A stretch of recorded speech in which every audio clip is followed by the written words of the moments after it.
Hello chess friends and lovers of chess. Welcome to an amazing game played in the year 2016. This game was played in the Grand Chess Tour in Paris. This is a Blitz tournament and Wesley played the white pieces against Magnus Carlsen, who defended with the black pieces.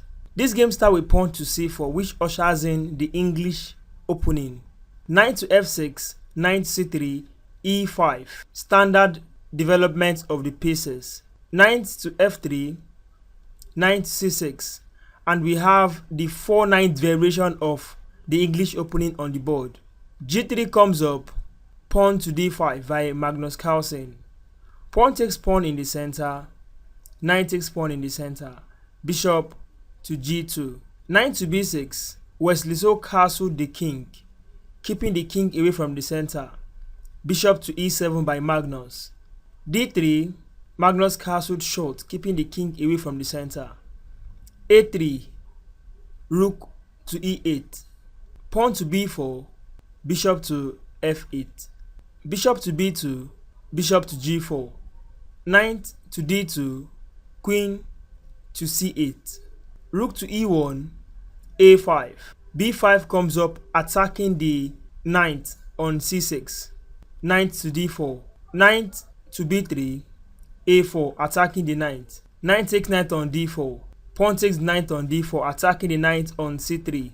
Wesley finds a very nice way to continue and played knight to e4, queen to d7, queen to c2, rook on a to d8, knight to c5, attacking the queen. Bishop takes knight, queen takes the bishop on c5, rook takes the pawn on e2, well defended by the bishop here on g4. Rook takes rook on e2, bishop takes on e2, bishop takes on b7, bishop takes on d3, rook to d1, attacking the bishop. Queen takes the pawn on b5 and defending that bishop. Queen takes pawn on c7, attacking the rook. Rook to f8, keeping the rook safe. Bishop takes pawn on d4. The queen attacks the knight, and now the bishop comes into the attack, making two pieces attacking the knight. So Magnus finds a way to keep the knight safe with knight to c4. The bishop here on d3 cannot be captured by white with the rook, because white will run into this variation where queen to b1 check comes up. After the king moves, Magnus will pick up the rook. So in the game, Wesley actually played bishop back to f3, defending the rook. Queen to b3, putting pressure on this pawn on a3. Bishop to c5. This is a strong move which attacks the rook here on f8 and also defend this pawn on a3. Well, Magnus Carlsen finds a very good way to respond to this threat by the bishop on c5 and played rook to e8, keeping the rook safe. But this safety is temporary and it is short time, because Wesley would find a way to claim more peace on the board and played queen to d7, which attacks the bishop here on d3 and also threatens to pick up the rook on e8. This is a very critical situation for an average chess player, but Magnus Carlsen, who later on became the world chess champion and is still the world chess champion till date, finds a way to escape this critical position in year 2016 against Wesley. Feel free to pause this video and look for the continuation that Magnus Carlsen played that won him the game in the next 5 moves.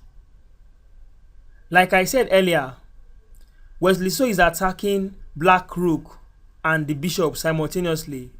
It looks like black is losing here. However, Magnus Carlsen spots a sudden counter blow with queen takes the rook on d1 check.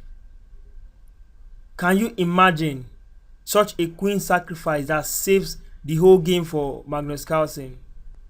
In the game, Wesley captured the queen with the bishop to d1. Rook storms into the background with rook to e1 check. King moves to g2 and bishop to f1 check follows. How wonderful this combination is.